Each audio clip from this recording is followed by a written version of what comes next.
In South London. I grew up in Bermondsey, but I always found myself in Peckham. So I actually went to school in Greenwich, but my route from Greenwich would always be catch the 177 to Peckham, chill in Peckham, and then go home. Why did you chill in Peckham?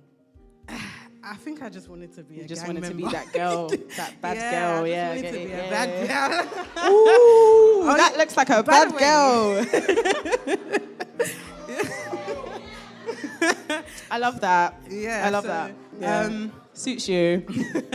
So growing up, I was quite a troubled child. I got in a lot of trouble at school. I was always fighting, getting in trouble with my teachers and things like that. And I think it was simply because from the beginning, I was bored. Like, school was really boring to me. Like, my school was quite a good school. So it was like, there was not really anything that happened. So I always kind of had to create the entertainment for my classmates. So I would act up, do some weird stuff, and get myself in trouble. Going on from there, I found myself getting pregnant at the age of 19, which my mum wasn't actually surprised about. My mum wasn't surprised about. Ozzy. Gee. Wow. Corinne. Wow. These pictures are really entertainment for everyone. I don't think anyone's this is seen nice. these. Yeah, so I found myself getting pregnant, and that was like a really difficult time for me. I was in the notorious Aylesbury estate, which was a rat-infested house. Like, we lived with rats this big.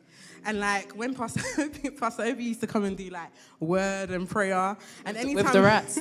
Yeah, with the rats used to listen too. Oh, amazing! I hope they really enjoyed the word. They enjoyed it.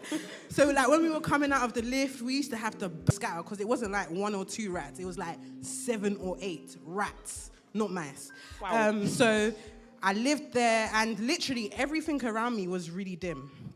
At the time, my daughter's dad went to prison, so I was a single mum, growing up quite young. I moved out of my mum's house, so I was doing it independently, and it was literally like deep poverty, like very, like the slums, very deep like really poverty. bad. Yeah, I can tell. Yeah, but yeah, that's where I Okay, was. so obviously, we thank God that, that isn't the same. The rats aren't there anymore and all of that. So, Accounted, tell us how, what was the turning point? What brought about Accounted?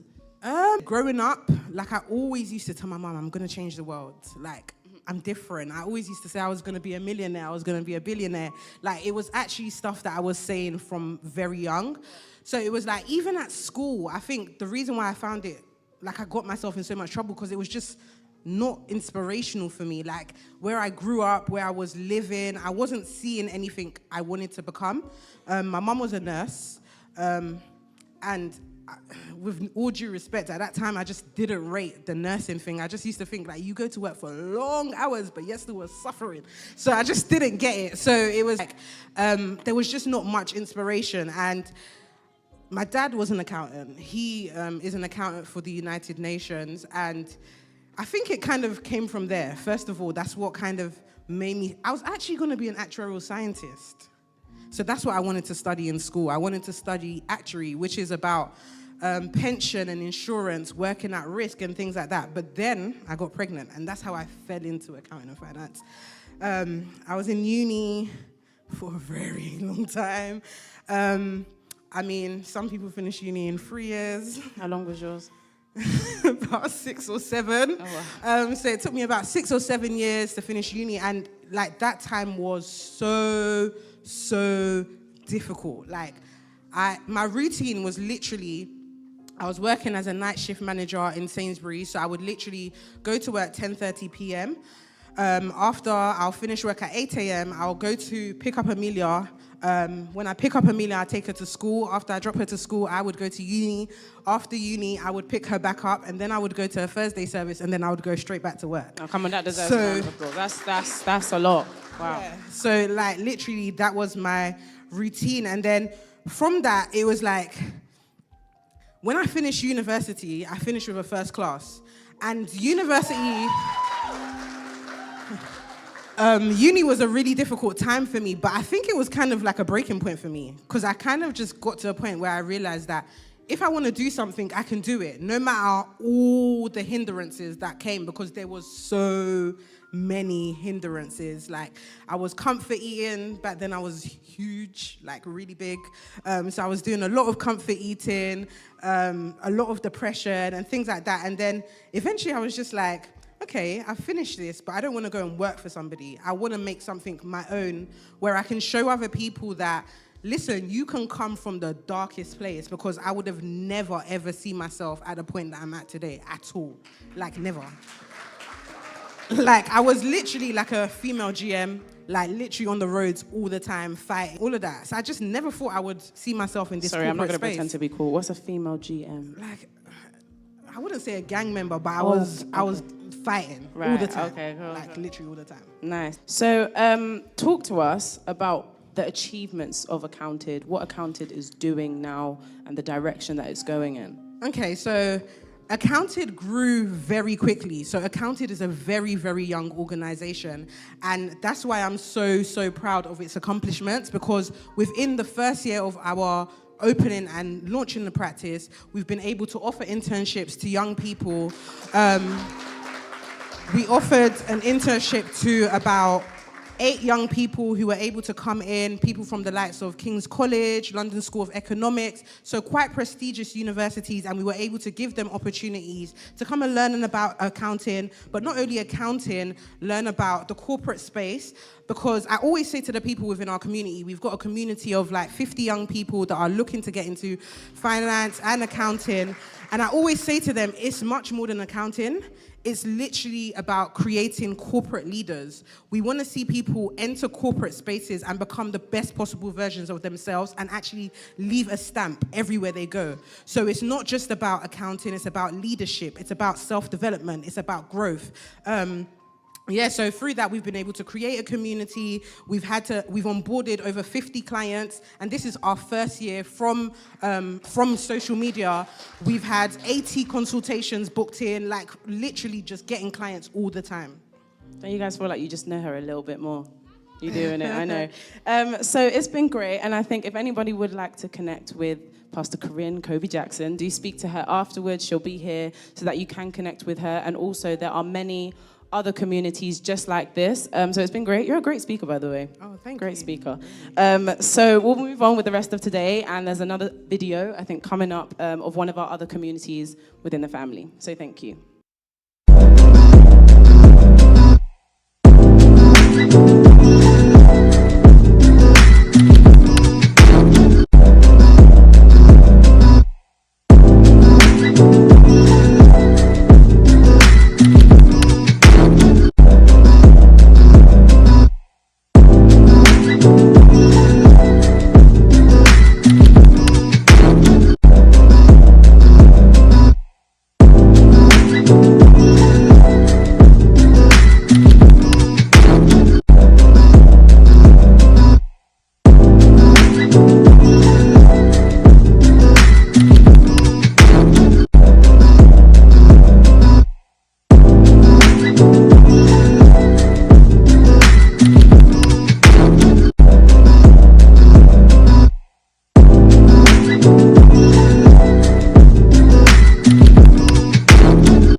Welcome back to this week's Accounted Live. I know you guys missed us, but we're back this week. We're so sad that we couldn't come on I know. Technical difficulties. Yeah, technology is not really our strong point. But yes, here we are this week.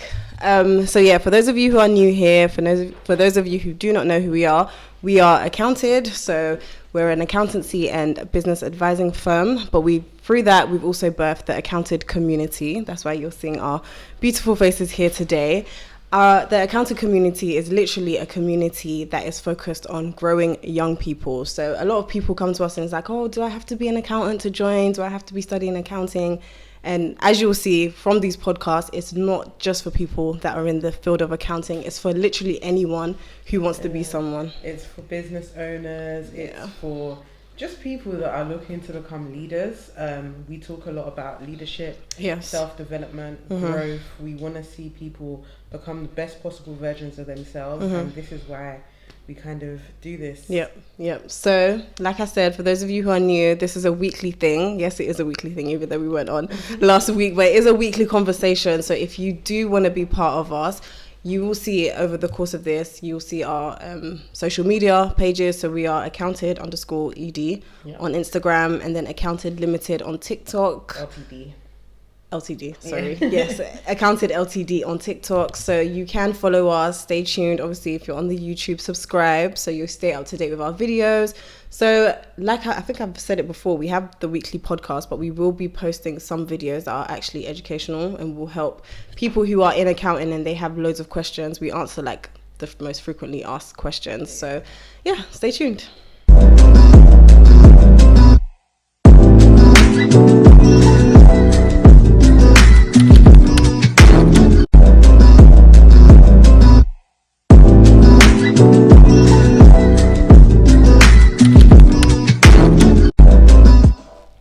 Okay, so if you were on from the beginning, you would have seen my video at the beginning where I was speaking about my story, and I think our first ever podcast was a lot about our story, our beginnings, how we found ourselves here, and I think we're going to talk about that a lot because through that's how we're able to have conversations with you guys, tell you guys what we did good and maybe what we didn't do so good in to be able to actually get to the point where we're at now.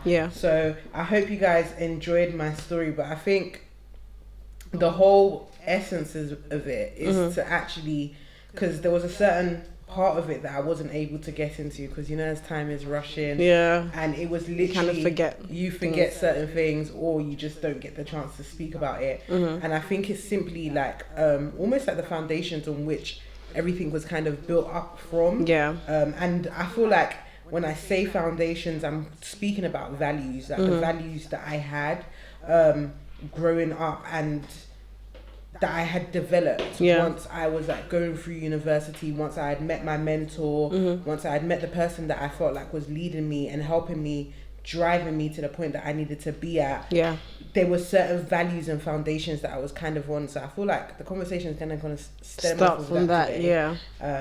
So I'll let Nana kind of take over and I think the conversation of foundations is very important because I can't remember who I was speaking to, or I was listening to something and they were speaking about foundations, and I think they used the analogy of a building, and I think it was you were in that conversation as well. They were speaking about a building, and if you want to kind of build upon something that's already there, it's not just about building from that level. Sometimes you have to uproot the whole foundation of things and start again. Definitely. So I think that's something that is very, very important because obviously I know you'll tell your story of being in uni for so many years and stuff, and then coming out, there's certain foundations that you kind of put in the ground, but to build a business, there's a whole new foundation that you would need to build 100%. Upon. So I think maybe we can start from there. So you can kind of speak to us about some of the foundations you built at uni, and then once you finish and realize, okay, no, you want to build something for yourself. What's one of the foundations that you realize, okay, this is good, but it's not going to get me to the level that I want to get to? So even when I was like having problems with uni or struggling with uni, it wasn't actually necessarily because I was failing. I just wouldn't turn up. Remind them what you got again. So I got a first class. So when you're telling the story, you actually have to add that bit because you talk about, you spent 7 years, but at least you came out with a first class at the end of it. So it wasn't that I was actually failing. So for some people, it's that maybe like they're doing their exams and maybe like they haven't revised enough and things like that. It wasn't actually, I just would not turn up for my exams. So it would literally get to the point where like, it would come to exam day and I'm just like, I'm not good. But why? Was it that you felt like you were underprepared? Was it that you just felt like, okay, this is too much for me? Like, what was your thoughts of not turning up? Because clearly you had the ability to do it. So what was it that made you say, oh, no, I'm not turning up? I think it's literally where we're talking about foundations. the foundations that my parents had laid for me were, I was a very spoiled child. I can relate a little bit. you can relate a bit. A little bit. Yeah, so I was a very spoiled child. So I was like almost brought up on this notion of like you didn't really have to work to like get something.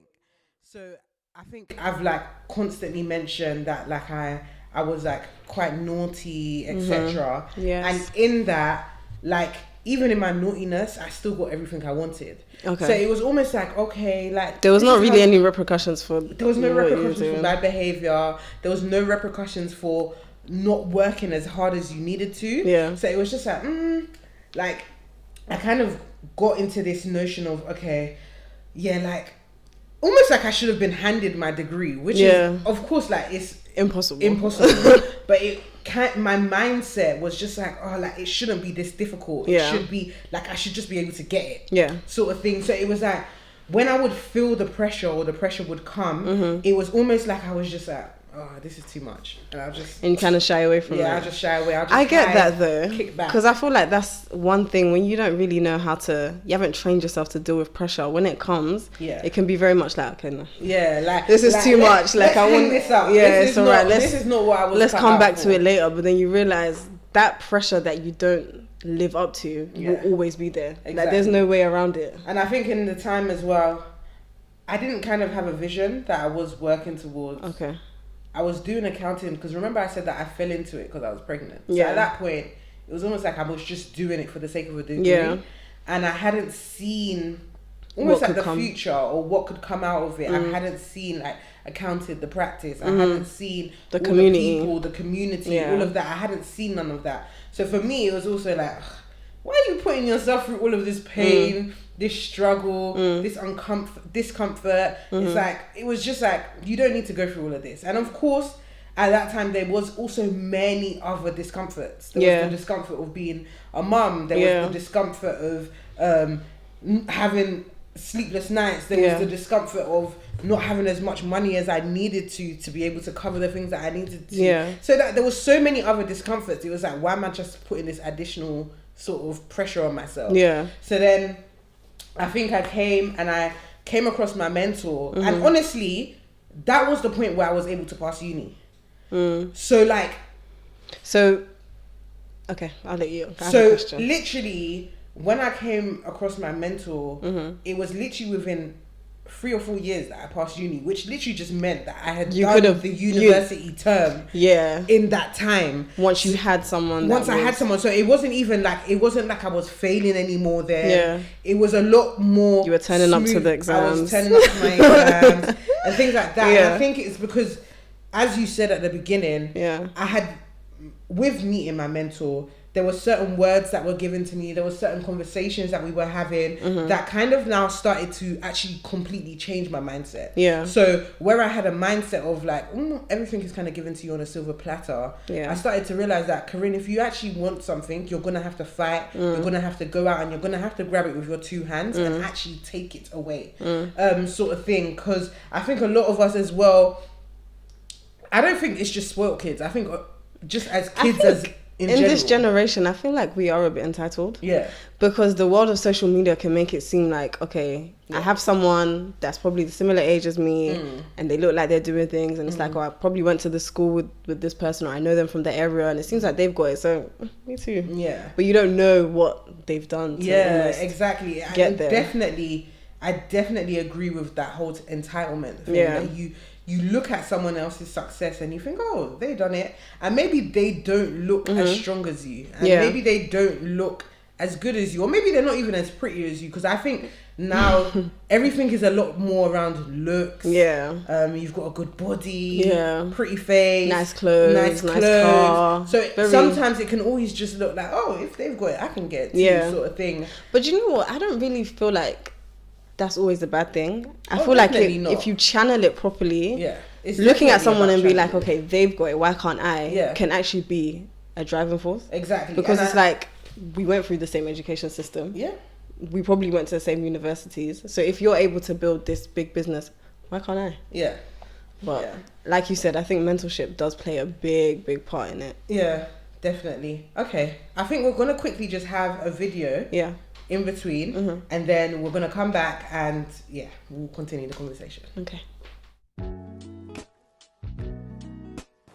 Hi,